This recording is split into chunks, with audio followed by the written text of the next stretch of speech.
Hello everyone, welcome to Bath Rugby Nation with me, your host Erin. Channel brings you your team every single day, run by the fan for you, the fans. All you got to do, guys, hit the sub, ring the notification, and you'll never miss out on the updates. Well, the team has been revealed for the game against Leicester Tigers this weekend at the Rec. Strong team, a number of changes made as well as Johann Van Graan continues to rotate his squad to get the best out of them, and obviously to preserve freshness and to keep the players fit and healthy and ready to go. So let's have a look without further ado at the team that Van Graan has named for this game. Here it is.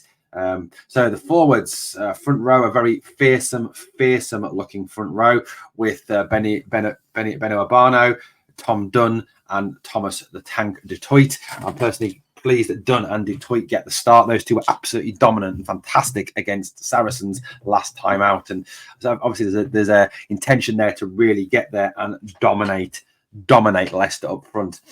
Second row is Josh McNally, Charlie Ewells, who's been very good this season. Fergus Lee Warner, who it was announced obviously is leaving, unfortunately, to go back down to Australia to play for the Waratahs, starts at 6. Alfie Barbary at 8 and Miles Reid at 7. So that's your pack for tomorrow's game. The backs lineup as follows: El Capitano, Ben Spencer, and Finn Russell are the halfback pairing. A pretty scary halfback pairing of skill and speed and great handling there. Centres look very dangerous as well, with Cam Redpath and Max Ajomo getting the start. And the back three as Will Muir on one wing, Matt Gallagher at fullback, obviously replacing de Glanville. And he said Phil de Glanville there. And the other wing, Joe Cox-Saniga, a very, very strong team there. The replacements are as follows: Niall Annette, Juan Schumann. He looks like doesn't that photograph make him look really old? Looks like your dad in that photograph. Johannes Jonker, Ewan Richards, Jaco Kurtzer, Louis Schreider, Orlando Bailey, and Chris Cloete is the bench for tomorrow. So no de Glanville on the bench. 8 changes, as I've said, to the team. The front row, like I said, has been switched, has really been powered up. But Urbano, Dunn, and du Toit there to really smash Leicester as much as possible. I think that is, the intention. We talked about Leicester's pack being much weakened with all the absentees they have away on international duty. So that is one of the intentions, I think, of this team, is to dominate them up front and establish a sound foundation for our scary back division to work. After coming off the bench last week against Sarries, Josh McInally will get his first start of the season. Fergus Lee Warner, like I said, even though he will be leaving at the end of November, does play. Miles Reid has switched to open side, and Alfie Barbary retains the number 8 jersey. There's also hope that Spencer and Russell can be as fantastic and as in tune as they were against Sarries. They're both still there. Will Muir comes back in on the wing, and obviously Cox-Saniga retains his place. A few scary moments for the Sarries defenders. I'm sure some of them have had nightmares about Cox-Saniga since that.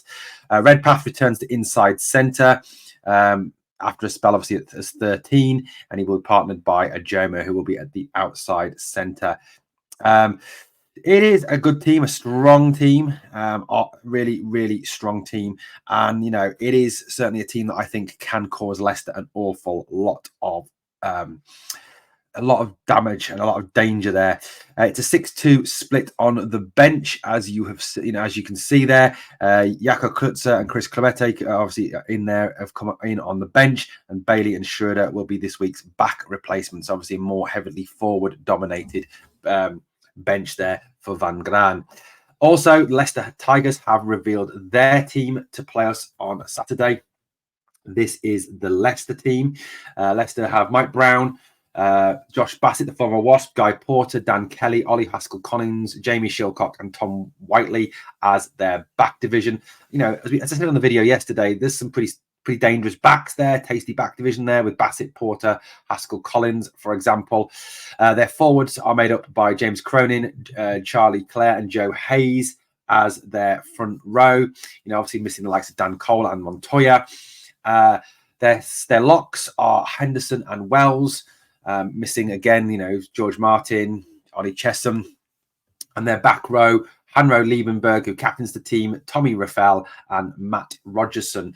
Their replacements are Nick Dolly, Francois Van Wyk, Will Hurd, Sam Carter, Amika Ilione, Joe Powell, Charlie Atkinson, and Phil Coxeniga. So a reasonably strong team, probably the strongest team that Leicester can name, given the absentees, as they seek to get their first win, hopefully not, of the season at the Rec. I'm confident that with this team, with the dynamism in the backs, with the power in the forwards, that, we can dominate them up front and then free the likes of Spencer and Russell and Redpath to create havoc in the backs, particularly, obviously, Scottish international fly half Finn Russell, who is just an exceptional talent, as we saw last week against Saracens. The out the back of the hand offload for the De Glanville try, for example. So, a strong team. Please the team. That should be a team should be more than good enough to put Leicester to the sword. Guys, let me know what you think of the team that we've named in the comments below. And as always, guys, if you can smash the sub, it will really help the channel to keep on growing. We've got up to 180 subs now. Fantastic. Thank you for your support. And as well, on the way out, if you could smash the like, it does help the video to do better. Thanks for watching. I'll be back to speak to you again really soon here on Bath Rugby Nation.